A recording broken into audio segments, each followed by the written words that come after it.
You're alone in the house. Every door is locked. Every window is shut. And still, some quiet part of you keeps glancing at the dark hallway, the way you check a door you already know is bolted. You tell yourself it's nothing. But the real answer is far stranger than nerves. That feeling is not a glitch.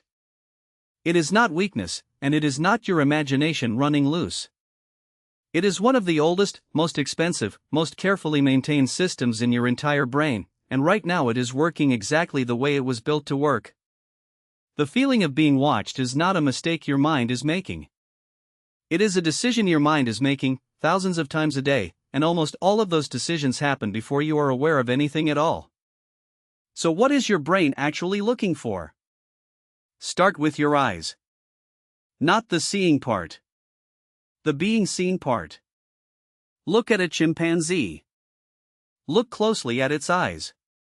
The area around the pupil is dark, almost the same shade as the skin of the face. Now look at a friend. You can see the whites of their eyes from across a room. That white ring is called the sclera, and in humans it is enormous, exposed, and pale, and that combination makes you the only primate on Earth whose gaze direction can be read from a distance. Two Japanese researchers, Hiromi Kobayashi and Shiro Koshima, measured the eyes of nearly 90 primate species and found that no other animal had anything close to our proportions. Their conclusion was uncomfortable and beautiful at the same time. Human eyes evolved to be readable. Somewhere in your ancestry, being able to see where someone else was looking became more valuable than being able to hide where you were looking. Think about what that costs. A visible gaze tells your enemy where you are about to run. It tells the predator that you have spotted it. And yet the trait spread anyway, which means the benefit had to be enormous. That benefit was each other. Your ancestors survived by pointing without pointing, by warning without speaking, by teaching a child where to look with nothing but a flick of the eyes. You are, quite literally, built to be looked at. And because everyone else was built the same way, your brain became obsessed with finding the eyes that are looking back. There are cells in your brain that do almost nothing else.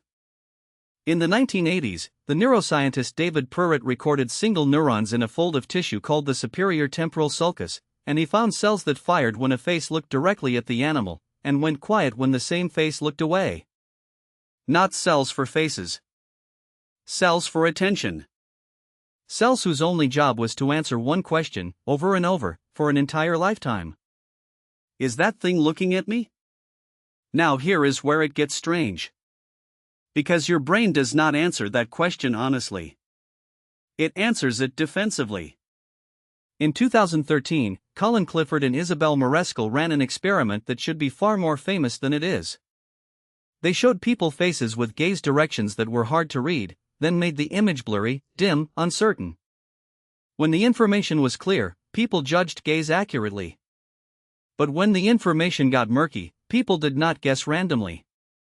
They did not split evenly between looking at me and looking away. They collapsed toward one answer. They assumed they were being watched. Clifford and Marescal called direct gaze the default. Not the conclusion. The starting position. When your visual system cannot tell, it does not sit on the fence. It picks the answer that keeps you alive, and it hands that answer to you as a feeling long before it hands you any evidence. Why would evolution build a brain that lies to you like that? Because the two possible mistakes are not the same size. The psychologists Marty Hasselton and David Buss described this with a principle so simple it feels like cheating. Imagine a smoke detector. It screams when you burn toast. It is wrong constantly. It is annoying, embarrassing, and almost always a false alarm. Nobody removes it, because the cost of 1,000 false alarms is 1,000 mild irritations, and the cost of one missed fire is everything. Your ancestors carried a smoke detector for eyes. Assume the rustle in the grass is a leopard when it is only wind, and you lose a little dignity and a little sleep. Assume the rustle is only wind when it is a leopard, and you lose your genes forever. Every ancestor you have ever had was, on average, the twitchy one. The calm ones are not in your family tree. They were removed from it. So the machinery is biased, deliberately, in the direction of seeing watchers who are not there. The anthropologist Stuart Guthrie spent years documenting what this bias does to the human mind, and his conclusion was that we do not merely tolerate false alarms. We enjoy them. We produce them. We see faces in electrical outlets and clouds in the fronts of cars, we hear our name in the noise of a running shower, we sense intent in weather and luck in machines. Guthrie argued that this is not a poetic quirk laid on top of perception. It is perception. Your first guess about the world is almost always that something in it has a mind. The cognitive scientist Justin Barrett gave this reflex a name that has stuck. He called it a hyperactive agency detection device. Hyperactive, because it fires too often. Detection, because it is scanning. Device, because it is not a belief you chose. It is hardware. And hardware can be triggered on purpose. In 2014, a team led by the neuroscientist Olaf Blanke did something that sounds like a horror film and reads like a lab report. They started with patients whose brain damage produced a symptom called feeling of a presence, the unshakable certainty that someone is standing just behind you, close enough to touch, in a room that is empty. The damaged regions clustered in areas that knit together your sense of where your body is and what it is doing. Then Blanke's team built a robot. Blindfolded volunteers reached forward and moved a lever with their hand. Behind their back, a robotic arm reproduced that exact movement and touched them on the back. When the touch arrived instantly, nothing happened. Their brain matched the movement to the sensation and shrugged. But when the researchers added a delay of half a second, something broke. The brain could no longer file that touch as self-generated. It had to belong to someone. Volunteers reported a presence in the room.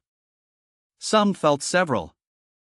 A few asked to stop the experiment because the presence was standing too close. There was no one there. There was only a body signal that arrived at the wrong time, and a brain that would rather invent a stranger than accept a contradiction. The ghost was made of them. Sit with that for a second. The feeling of being watched can be manufactured with a timing error. Do you still think it lives in the room?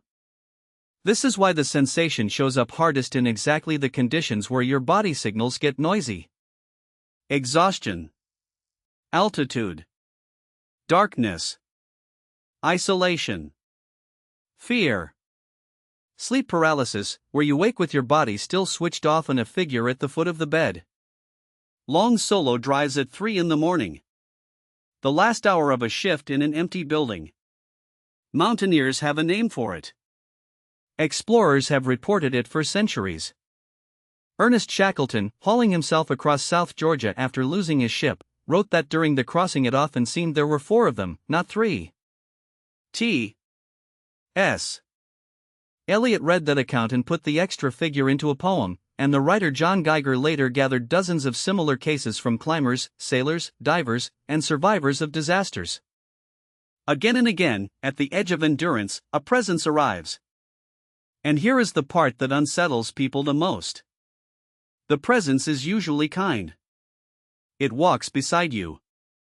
It tells you to keep going. It leaves when you are safe. Whatever your brain is doing when it conjures a watcher, it is not always trying to frighten you. Sometimes it is trying to save you. Now bring all of this back into the room you are sitting in. Because you already know that a watched brain behaves differently, and so does everyone who has ever wanted something from you. In 2006, 3 researchers at Newcastle University, Melissa Bateson, Daniel Nettle and Gilbert Roberts, ran a study on their own colleagues without telling them. The department had an honesty box for tea and coffee, the kind that works purely on trust. Above the price list, the researchers hung a small image. Some weeks it was a picture of flowers. Other weeks it was a picture of a pair of eyes. Nothing else changed. No cameras. No signs. No one watching. In the weeks with eyes on the wall, people paid nearly 3 times more. They were not fooled. Every single person in that department knew the eyes were printed on paper. It did not matter, because the system that responds to being watched does not wait for your opinion. It fires first.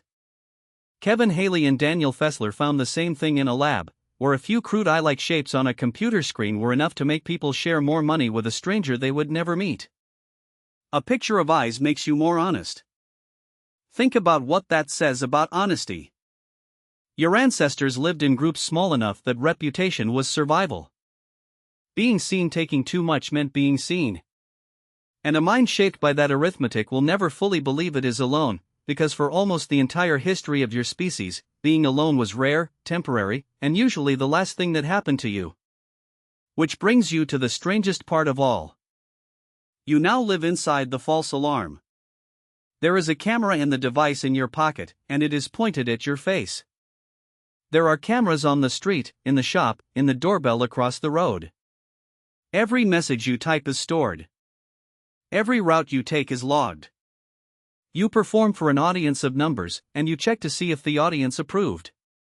The ancient system that evolved to detect one pair of eyes in the tall grass now runs, all day, in a world that has been carpeted with eyes. And the cruel joke is this. In that world, the feeling stops being a false alarm. The prickle on the back of your neck is not superstition, and it is not a defect. It is an inheritance. It is the residue of every ancestor who turned around, saw nothing, felt foolish, and lived. It is a smoke detector that has been screaming for 2 million years, and the only reason you are here to be annoyed by it is that it never once decided to stay quiet. So tonight, when you check the hallway, do not be embarrassed. You're alone in the house. And some ancient, tireless, faithful part of you has never believed that for a single second in its life.